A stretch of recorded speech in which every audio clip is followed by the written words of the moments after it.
अब हम परीक्षा ले लेते हैं चारों की, कौन गलत है कौन सही पता चल जाएगा।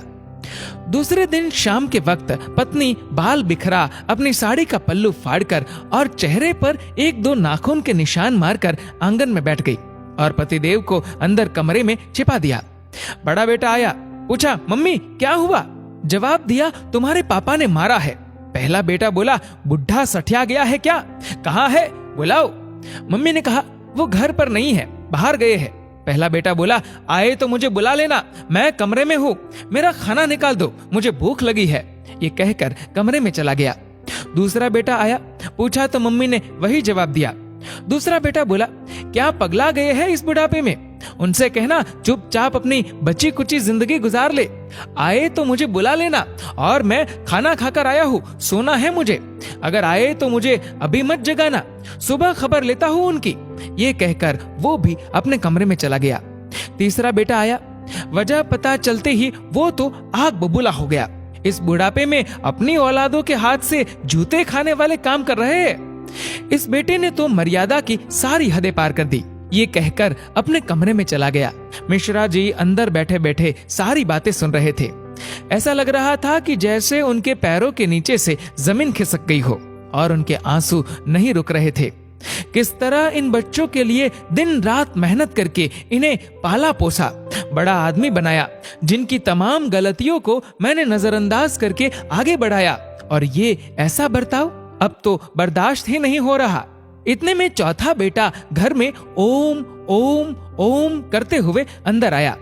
माँ को इस हाल में देखा तो भागते हुए आया। पूछा तो माँ ने अब गंदे गंदे शब्दों में अपने पति को बुरा भला कहा। तो चौथे बेटे ने माँ का हाथ पकड़कर समझाया कि माँ आप पिताश्री की अर्धांगिनी हो, वो आपके बिना अधूरे है। अगर पिताजी ने आपको कुछ कह दिया तो क्या हुआ? मैंने पिताजी को आज तक आपसे बदतमीजी से बात करते हुए नहीं देखा। वो आपसे हमेशा प्रेम से बातें करते हैं। जिन्होंने इतनी सारी खुशियां दी, आज नाराजगी से पेश आए तो क्या हुआ? हो सकता है आज उनको किसी बात को लेकर चिंता रही हो ना हो माँ, आपसे कहीं गलती जरूर हुई होगी। पिताजी आपका कितना ख्याल रखते हैं, याद है ना आपको?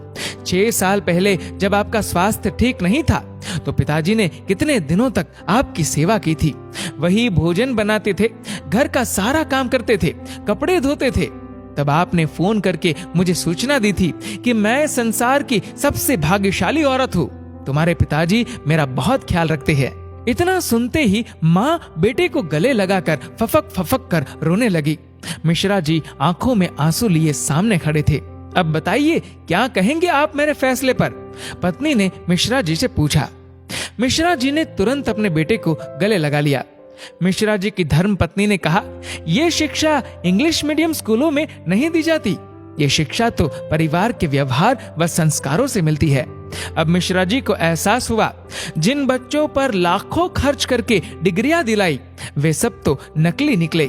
जीवन का अंतिम समय कैसे व्यतीत होगा, इसका फैसला आपका धन नहीं बल्कि आपके द्वारा किए गए व्यवहार और दिए हुए संस्कार तय करेंगे।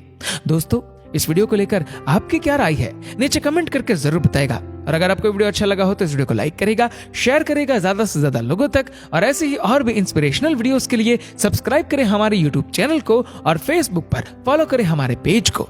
धन्यवाद।